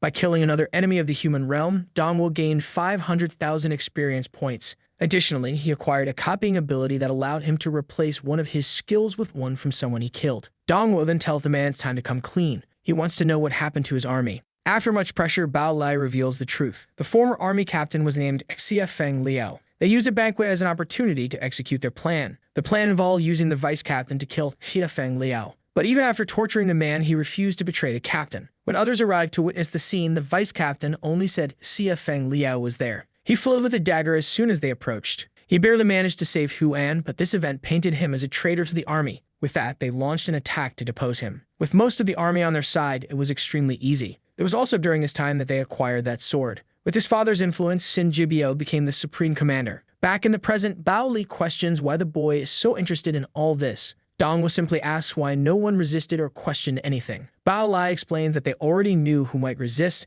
and those individuals were sacrificed before anything started. It was the fault of those who were too loyal to the former Feng Xiao. He then says he's told Dongwo everything he knows and demands to be put down. But instead, Dongwo lands a punch straight to his groin. Dongwo tells him to stay quiet as a girl approaches, calling his name. She's brought the armor he had given to Wei Ming, explaining that Wei Ming wanted Dongwo to use it to take the king as far as possible. She adds that she received a strange message, and that they seem to have encountered some trouble. Dongwo equips the full armor set, uses an ability to make it appear like regular clothes, and starts carrying Bao Lai. The demoness tries to warn him that the situation is very dangerous, but he tells her to just take him to Xin Jibio. Back in the present, Dongwo slams the ground with a punch. Bao Lai still can't understand why Dongwo is so interested in humans. Meanwhile, Xin Jibio begins activating his golden lightning, equipping some gear and analysis glasses. The glasses reveal that Dongwo has over 4,100 strength. However, Xin Jibio remains confident, saying that aside from strength, the rest of Dongwo's attributes are garbage. In terms of speed, Dongwo has less than half his own. Xin Jibio launches another attack with his horns, confident that Dongwo only dodged last time by sheer luck. But luck doesn't last forever. Just as the clone is about to land its hit,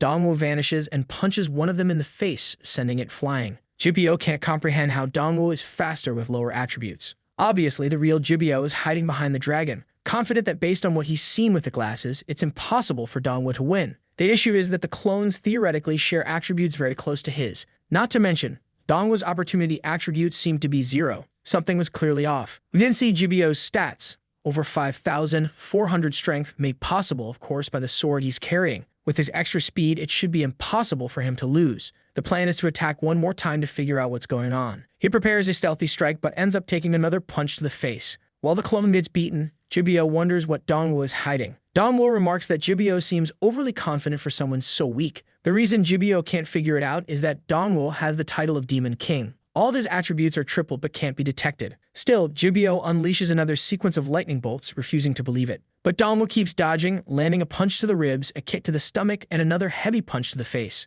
The fool falls to the ground, and Dongwo glances to the side. Jibio stops and mutters that Dongwo can't possibly be this fast. But Dongwo is already behind him, slamming him into the ground. Realizing he can't win in a direct fight, Jibio threatens Dongwo, saying he has his chief's life in his hands. If Dongwo isn't careful, she'll die at any moment. Wujin, standing nearby, asks if that's his solution when he can't beat his enemy. Jibio ignores him, wrapping a chain around her neck. But Dongwo walks forward calmly, saying that tactic is outdated. Jibio shouts that if Dongwo takes another step, everyone there will die. He tightens the chain, choking Wujin, and everyone else bound. Turning to Dongwo, Jibyo asks if he isn't supposed to be a capable demon. He pulls the chain tighter, declaring that in the end, Dongwo is just a person. Even if Dongwo saves one of them, he'll kill the other. The choice is his. Dongwo clenches his fists and rushes toward him. Jibyo is startled that Dongwo is really coming at him. Woojin tells Dongwo to save the demon lord. Dongwo keeps advancing and shoves his fingers into the clone's face, sending it crashing to the ground like trash.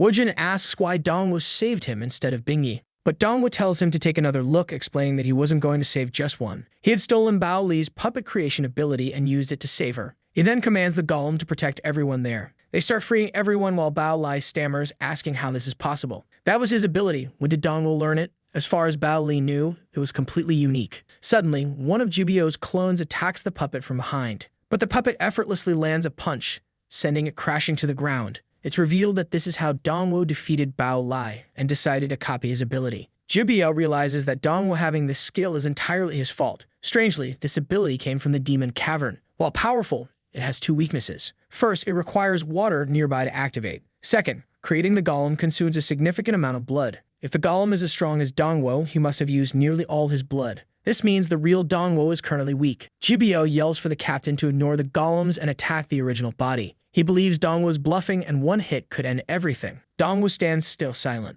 Once again, the attack comes from behind. The blow seems to land perfectly and Jibyo even celebrates, declaring he's finally won. But Dongwo simply tells him to keep going. Confused, Jibyo looks back and asks how Dongwo is still alive when he was on the brink of death. Before Dongwo can respond, Jibyo launches another attack. Each strike, however, only deals between 100 and 300 damage. Dongwo merely asks if this is the best Jibyo can do. Once again, Jibyo activates his analysis ability. That's when he notices that Dongwo's health bar is still full. Worse yet, the health and status bars are the least of his concerns. What's truly strange is that this boy has an entirely different aura. Dongwo pulls out a massive blue sword and asks if Jibyo has already used all his attacks. Jibyo begins to panic, realizing that if he doesn't find a solution, he might actually die today. Suddenly, as the dragon stomps on the ground, it shoots upward like lightning. Jibyo seems to find solace, thanking the heavens for being on his side. With enough lightning in the skies, he could continue creating infinite clones. But Dongwo activates the Blood Ice Golem ability again, announcing that he'll leave those clones to the golems.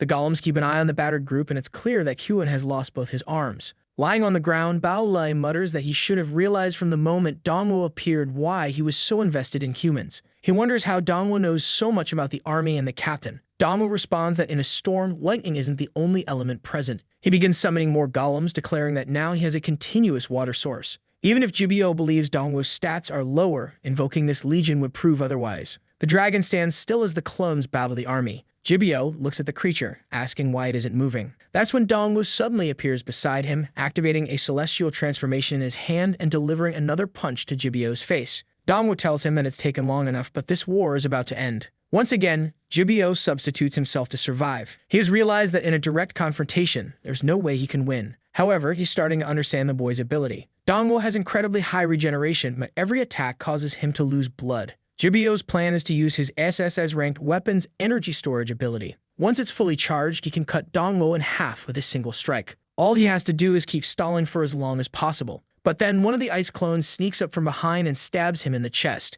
Jibyo writhes in pain, activating his electricity. Apparently, he becomes lightning itself, jumping from one clone to another and escaping. However, the damage had already been dealt to his main body. Amusingly, after taking the hit, Jibyo claims he can swap places with his clones, so he's not in danger. Sure thing, buddy. It seems like you might be in danger. Bao Li, who seems to have an IQ of 16, finally begins to understand the captain's plans. He's confident the captain will win since the golems are limited by time. Jibyo smirks, saying it doesn't matter what Dongwo does, he will never kill him. That's when Dongwo immobilizes a clone and asks, "Who's on trying to kill this guy?" He's made it very clear that this man must pay for his crimes with the slowest death possible. Jibyo continues to demand his release, remembering how, as a child, he also claimed he didn't want things to die too easily. Dongwo tells him that every clone is still a part of him. This means the pain the clones experience always returns to him. Exhausted, Jibyo wonders how Dongwo knows this. Dongwo begins listing every crime Jibyo has committed, stating that none of it would be resolved with a simple death. He crushes a clone's head, causing Jibyo to writhe in agony. The ice creatures continue tearing apart the rest of the clones. Dongwo slices through another, saying Jibyo will feel every one of these attacks. He must pay for all the pain he inflicted on others. Lying on the ground, Bao Li realizes that the captain's ability is now the biggest problem. Jibyo is starting to lose his mind from the pain. Yet Jibio remains confident, knowing that all he needs to do is finish charging the sword. It's almost ready. Finally, the weapon reaches full charge. He raises it high, declaring that with this strike, the entire demon clan will be erased. The golden light shoots into the sky. We then see a small creature hopping from branch to branch in the forest. It hides behind some grass and looks around. A soldier passes by, asking if anyone has seen the lightning dragon. The creature, perched on a tree, watches them move past. It approaches a younger Dongwo and is startled. The creature tries to attack, but Dongwo simply offers it some food. He tells it that he hates the war between humans and demons as it's causing so many to go hungry. All he wants is for it to end. Back in the present, Jibio declares that this is Dongwo's end. This will be the attack that wipes out the entire demon clan. The dragon watches the two of them. Dongwo stretches his hand forward and says, "Return." The blonde man is ready to deliver the final strike. Suddenly, the entire sword disintegrated. It flew through the air and reassembled directly in Dongwo's hand. He said, "Now it's finally back with its rightful owner." The clueless Jibio was utterly confused. Everything he had endured was to wield this sword. So what happened? Dongwo simply thanked him for helping recharge the sword. As he approached Jibio, he raised the sword, creating a tornado around him. The clones began to evaporate and a sphere of energy formed around them. The force was so immense that even the skies cleared. From the ground, Bao Lai murmured that he had always known it was him. The dragon looked at Dongwo and said, "Now you're truly back." Man, was that little creature from the forest the same monster now? Look at the resemblance between our boy as a human and as a demon. Jibio was still completely baffled by what was happening. Most of the clones started to dissipate and the black clouds and energy began to fade. Jibio found himself on his knees surrounded by all the creatures. The sword stopped beside him and Dongwo declared that the war was over. We flash back to the Sacred Kingdom 2 years earlier. Someone pointed out asking if they saw the demon fall. A younger Dongwo replied saying to bring it back. The names in the descriptions seemed all mixed up, but trust me, it was Dongwo. He asked if she was mad about bringing the demon in her mouth, saying it made her look like a dog. Then he said he knew very well what the demon liked to be called. He patted its back, calling it his best friend. Back in the present, the thunder dragon, Geta, still had that device around its neck. Jibio, beneath it, ordered the dragon to block Dongwo. Dongwo told him to give up. There wasn't any more lightning in this place to recharge. Jibio could struggle all he wanted, but there was nowhere left to run. The blonde man, however, was confident knowing the dragon had over 10,000 speed. He believed it was impossible for anyone to catch him. He pressed the button and ordered the dragon to fetch him, threatening to detonate it otherwise. Gita seemed to resist but was visibly crying. It was the first time I'd seen a dragon with tears streaming down its face. Dongwo was furious, realizing those bastards had installed explosives inside it. Jibio ran toward the dragon, managing to climb onto its head. Meanwhile, Bao Lai begged to be taken along, but he was of course ignored as the dragon flew off. Jibio muttered to himself that it was worth it. In the end, he was still leaving with the magic core. Wei Ming commented that at this rate, Jibio would manage to escape. Wu Ming looked at Dongwo and remarked that something seemed to be on his mind. Dongwo was considering giving up. He thought there was no chance of capturing Jibio without risking Gaeta's life. This left him disheartened until he heard a voice in his head. Someone told him they believed in him. It was the dragon's voice saying it trusted him, so there was no reason for hesitation. Jibio struggled to hold on to the dragon, which asked Dongwo if he remembered the game they used to play. Then it lunged to bite Jibio, catching him midair. With Jibio in its mouth, the dragon told Dongwo that it was his turn now. It turned back toward Dongwo, who steeled his expression and prepared the sword. Jibio, still in the dragon's mouth, yelled not to blame him. He activated the self-destruct device, declaring that at the very least, he would die there. The self-destruct countdown ticked from 83% to 90%. Dongwo observed as it reached 97%. At 99.5%, he delivered a precise slash, destroying the device around the dragon's neck. The dragon managed to land safely. The demons were still frozen in fear. The fool Bao Lai was still trying to comprehend why everything was going so wrong. As the smoke cleared, Jibio lay in a pool of blood. Slowly, Dongwo approached.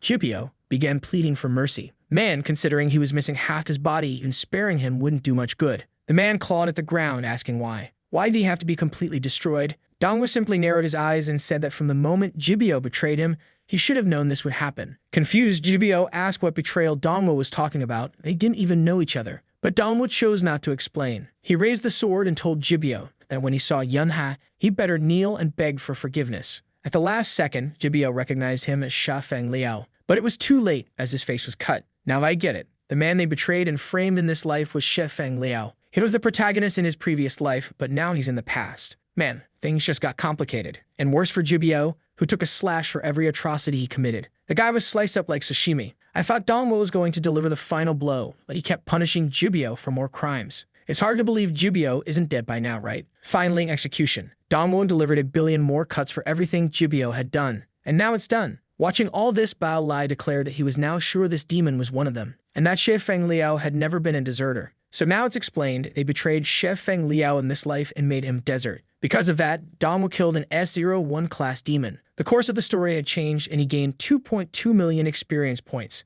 But then comes a plot twist. The scene shifts to a girl looking at a guy in a capsule. She says that now things were being completed. She mentioned that the weapon, the equipment, and the dragon had apparently all returned to him. The only thing missing was the woman. Man, she's really eager, and the girl is putting in the effort. The scene then shifts to the human base with someone saying they've received a message from the army. Unit 511 had been completely defeated, and Jin Biao had sacrificed himself. That old man there is Xin Cheng of the Divine Legion and was Jin Biao's father. Xin Cheng must be the most Chinese name I've ever seen in my life. The old man asks if they found the body, and the people say unfortunately not. He then says to prepare a national funeral with an empty coffin. The message was to be sent to everyone that his son had died honorably on the battlefield. He continues fishing while someone behind him is clenching their fists. It's Xinling Jin Biao's sister, who says that damn Yun Kingdom, she would make sure to kill everyone who lived there. The scene then shifts to a somewhat Arabian city. Inside the castle of the Wind Kingdom, a horn guy says that this letter came from the Conference of Alliances and asks His Majesty has chosen the representative. This guy is the king of the Wind Kingdom named Mo Fang. He knows that this Conference of Alliances is just a public humiliation for small nations like his. He then says that his city can barely produce rank of talents, and every time they send people, few return. But the guy completely ignores this and just asks if he has already decided. The man begins to transform, and Mo Fang asks for 2 days to choose the people. Well, man, but he was already killed with the guy saying that now the decision is made. The scene then goes to the Yun Kingdom and there's someone going to talk to Bingyi. Obviously, there's also someone delivering the so-called letter of the Conference of Alliances. The messenger says they never imagined that the Yun Kingdom would be attacked like this, and they've already sent some support. Bingyi is injured but healthy, saying she appreciates the assistance they will send. The demoness thanks her back, saying she's looking forward to knowing who will be the representatives of the Alliance this year. After all, this is the biggest annual event of the entire demon race. We then see a construction site. Someone extends their power and man, the whole building is reassembling. It's Tian Xiao working hard, until someone approaches and tells him to rest because the general wants to see him. Man, that's Lao Tai. The guy is alive at least. Well, not entirely, he's got his horns bandaged. He says he didn't expect to see a child helping, but Tian Xiao just says that it's the right thing to do since they also helped his mother. Apparently, it's Lao Tai who lost one of his hearts, which ended up in Tian Xiao's mother because of a promise his brother had made. He tells the boy that what he did is right, and there are always good and bad people among humans or demons. But karma doesn't see differences between races. Lao Tai asks to be forgiven, saying he swears never to attack this place again. But too late, friend, you became the dog's meal. Lao Tai apologizes for the false promises his brother made and says there's no reason to care about his death. But Qian Xiao says that's not true. His brother was really scary, but he remembers very well how he acted when the humans invaded the city. The big guy told the kid to run. The heart had already been removed from his body and he didn't want it to be wasted. The problem was that in the middle of the escape, they encountered the bastard. That's when the big guy told him to take that heart that would be delivered to his mother and disappear from that place. He swore he would stay there to at least buy him some time. That's what Tian Xiao tells Lao Tai, that in his last moments his brother was a savior. Lao Tai stays silent for a second and then laughs. He then cries, saying he never understood anything. In the end, his brother hadn't changed at all since they were children. On top of the walls, Wei Ming tells Dongwu that now he is the most powerful person in the Yun Kingdom. And because of that, by a unanimous decision of the 3 generals,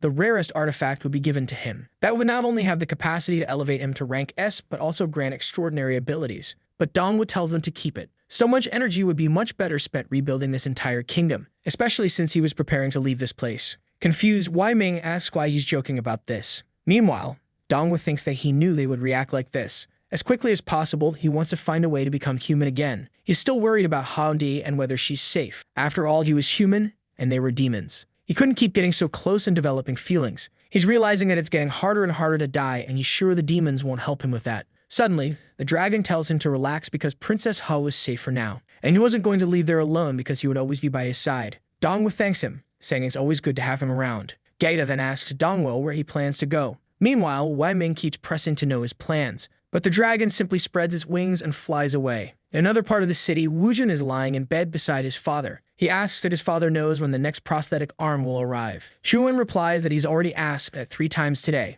Xuan wonders why his son is so worried and if it's because of that person. Wujin ignores him and tells his father to rest. From the moment he saw that man at the court and after everything he did in the cave, he should have realized it much sooner. That man wasn't a demon at all. He belonged to the race Wujin hated most. In another part of the mountains, the system window displays the same message. stating that the only way to become human again is to die. Dongwo tells Gaida that, unfortunately, no matter how many times he tries, that's the only answer. The problem is that with his current power and abilities, it's far too difficult for anyone to kill him. He needs to find someone above rank S with an ability to kill him instantly. But even in his past life, the only time he encountered something like that was in the Demon Tower. He mentions to Jada that there's one solution, but it requires him to remember that he's just a contracted beast. Thinking of a way to help kill his master makes him feel bad. Suddenly, a boulder at the top of the mountain begins to fall, heading straight for Dongwo's head. But Gita slices it apart effortlessly. Gita says that, unfortunately, as a contracted beast, he will protect Dongwo no matter what happens. Out of nowhere, a bear appears to attack Dongwo,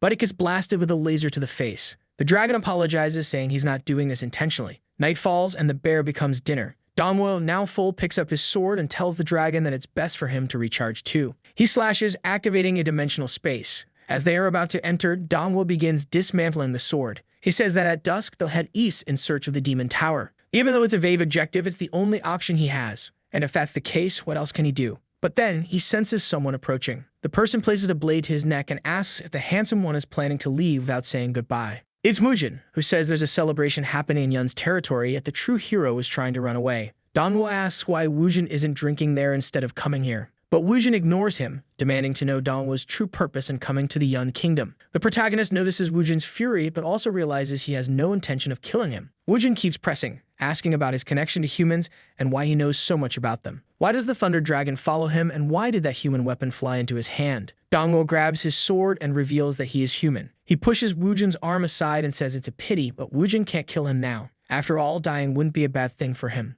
Wujin responds that he's noticed Dongwo is always seeking death and doesn't understand why. From the trouble with his father to the events in the cave, Wujin doesn't get why Dongwo wants this. Dongwo reveals that dying is the only way for him to return to being human, which he originally was, though strangely he ended up in this demon body. Wujin then asks why Dongwo killed that human captain if he didn't need to save anyone. He could have simply died at the hands of that man and thus returned to being human. A human army would have won, and Dongwo probably would have gotten what he wanted. Wujin has a point. It's true. But Dongwo replies that it's not about the side he's on, but about the things he believes in. He couldn't tolerate something as evil as that. Wujin releases Dongwo's neck and says it's humans who keep bringing misery to their territory, bringing death and destruction, and they even killed his mother. That's why he hates humans and believes they all deserve to die, and Dongwo deserves to die along with them. But deep down, he really hoped Dongwo was still a demon. The dragon tells Dongwo that he can feel Wujin seeking a bit of comfort, but Dongwo remains cold, simply saying he's leaving. The dragon asks if he's really not going to say anything, but Dongwo says he can't form any connections. That's when Wujin reveals that in a week, there will be the Alliance Tournament, the most important competition among the 18 demon nations. A battle where each nation must send 2 demons, and obviously the strongest will appear, including numerous S-class demons. If Dongwo truly wanted to die that much, this would be a perfect opportunity. Even though he's the strongest in the Yun Kingdom, he shouldn't underestimate the entire demon race. Dongwo seems intrigued and asks if participants in this tournament can really kill each other. Wujin confirms, saying that the participants have no fear of death because they carry the pride of their nation. Obviously, in Yun's current state, no one wants to risk their life. And that's why the Demon Lord allowed both of them to participate. Wujin was going to help Dongwo come up with a strategy to die. However, the Demon King couldn't let anyone else kill him. Only Wujin could deliver the final blow when the time came. Dongwo stayed silent but immediately agreed. It was exactly what he wanted. Wujin explained that the Demon Alliance was composed of 18 kingdoms. That was said that the world's powers came from mysterious regions, and currently, the demons controlled 2 of them. The Alliance gathering served 2 purposes: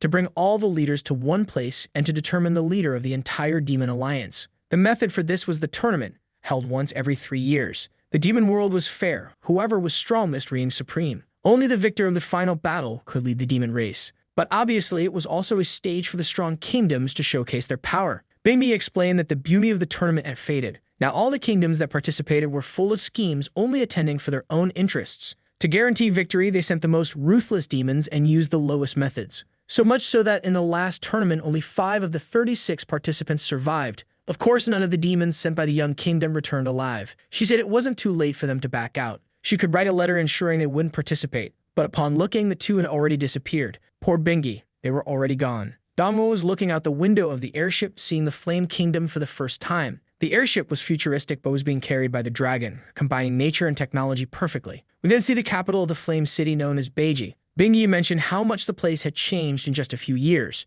She said they should check in quickly since there was going to be a banquet that night. But once again, the 2 had disappeared. Dongwo was intrigued by the exotic fruits around. Meanwhile, Woojin swore to himself that he would deliver the final blow. Woojin was eyeing a shop while Dongwo was more interested in legendary fruits. The vendor explained that the fruit was cultivated in demonic fields and had instant recovery effects. It was an extremely rare item known as watermelon. Woojin, on the other hand, was amazed that a street shop had so many ranked weapons, while the Young Kingdom had to use secret factories to produce special weapons. The shopkeeper chimed in, commenting about the Young Kingdom, saying it couldn't even compare to the Flame Kingdom. The Flame Kingdom had more power, resources, a stronger economy, and much larger land. He asked if Dongwo was there to watch the tournament. Dongwo was about to say yes, but before he could answer, a girl next to him made a noise. This was one of the competitors from the Yu Kingdom. Young Kingdom adds an N, remember? Xiang Lin commented that the Yu Kingdom must have run out of talent if they were sending someone like him. Woojin was furious, but the girl simply turned to the vendor, ordering him to pack all the ranked items and send them to the Xiangbala Hotel. She handed him the money and said she was looking forward to seeing if the Yu Kingdom could surprise anyone this year.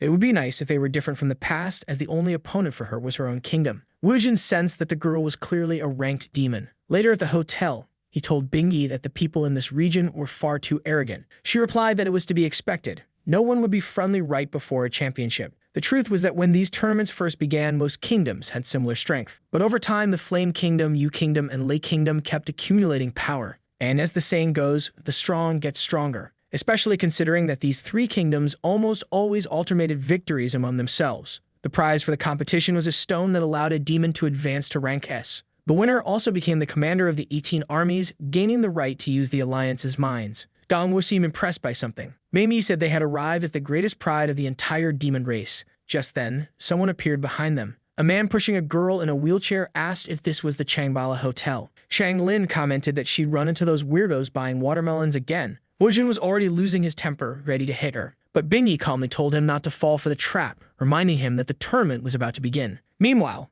Dongwu was talking to some people who said they were from the Mist Kingdom. Dongwu warned them not to go easy on him if they encountered him in the tournament. Bingyi, seeing this, suggested they leave quickly. But suddenly, she felt a strange energy behind her and her backpack flew off. Dongwu didn't seem too concerned, wondering where the invisible thief was. But the guy from the Mist Kingdom stepped forward, telling Dongwu to watch his sister. He closed his eyes, exuding a blue energy, spread his arms, and summoned energy behind him. Suddenly, they were in a sea of energy. He opened his eyes and said, "Found them." He stretched his hand, launching an ice attack, and froze the invisible thief's foot. As soon as the thief looked up, Woojin was right in front of him, declaring that such behavior must be punished violently. The guy immediately reveals that he's from the Fallen Kingdom, and just begs not to be handed over to the guards. Meanwhile, Dongwu praises the boy for easily finding the invisible thief. Bingyi thanks him too and asks if he's already rank S. The boy, named Lacey, says the Mist Kingdom has never had a ranks demon, but he's working hard toward it. The scene shifts to inside the hotel, where they all enter. They're registering while a guard mentions that apparently everyone has arrived.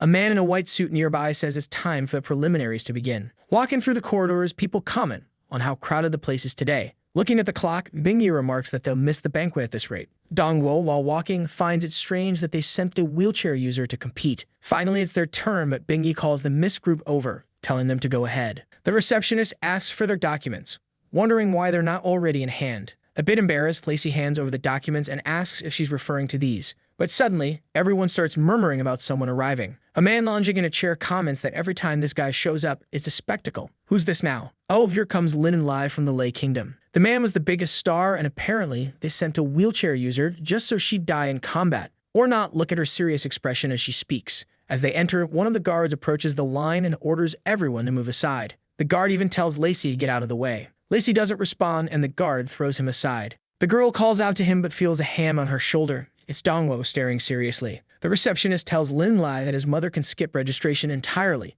Lin Lai replies, telling his siblings to escort his mother while he handles the check-in. And out of nowhere, he's hit by Dongwu. As he stumbles into the arms of the guards, Dongwu picks up Lacey's sister and places her back in line, declaring that they would go first. The receptionist is utterly confused, unsure what to do. Meanwhile, the man in the white suit is eagerly anticipating the show. The problem is that Dongwu has taken a risk, forgetting the title Lin Lai holds, the most powerful of all demons. Lin Li asks if he was really pushed. He approaches Dongwu, commenting on his bravery. But Dongwu completely ignores him, only asking the receptionist if there's an issue with the documents. Lin Li places a hand on Dongwu's shoulder and asks if he can't hear him speaking. Clearly, Lin Lai is exerting a tremendous force, but nothing is happening. Woojin mutters that Dongwu should rip his hand off. Lin Li pauses for a moment and lets out a Joker-style laugh. Even Woojin feels the pressure. Lin Lai, now excited, says he admires Dongwu's courage. He finds his power fascinating and can't wait to see his abilities. But suddenly, someone raises a hand asking Mr. Lin not to do this, as he would be disqualified. It's a short demon who declares that Lin Lai is a super VIP and doesn't even need to be in the common registration area. Lin Lai should already be in the luxurious suites and shouldn't concern himself with these lowly people. After all, the common quarters are only for smaller kingdoms. Lin Lai retreats, saying he understands and bids farewell to the two, stating that the competition awaits. Wu Jin approaches the receptionist, asking how long they'll have to wait. A demon from Klingo steps forward, saying he'll handle it. He asks if Lacey's card is valid and informs him that the girl beside him isn't authorized to check in. Lacey protests, saying it doesn't make sense since the invitation allowed him to bring a family guest. But the demon dismisses him, claiming there's no proof she's his family. He also mentions that the rooms are nearly full. Dongwo begins to notice how much harder everything is for the lower-ranked kingdoms. Jin grabs the demon by the neck, reminding him that they are invited participants and should be treated with respect. But the demon tells him to let go, warning that Jin isn't competing and could cause their team to be disqualified. Reluctantly, Jin releases him. The demon sneers, saying kingdoms like Yun and the Mist Kingdom should never have joined the alliance. It's ridiculous for them to demand to be treated as important people. But Bingmi intervenes, stating that everyone there is overestimating themselves. Suddenly, the demon explodes in rage, calling them a bunch of filthy farmers who only came to steal food and drink. Jin grabs the demon's mouth and begins lifting him, pulling him by the neck. But Bingmi steps in, tossing him aside. She declares that coming to this place and experiencing everything for free is a great blessing. However, that doesn't mean they should be treated differently. She slams the demon to the ground, proclaiming that as the current lord of Yun, she will not allow her citizens to be humiliated. She is a descendant of Liu Yun and was present at the formation of the 18 nations. What the demon just said now gives her the right to give a like in this video that helps Mamoru make more juicy content for his viewers. Activate the cheeky little bell, and I'm out.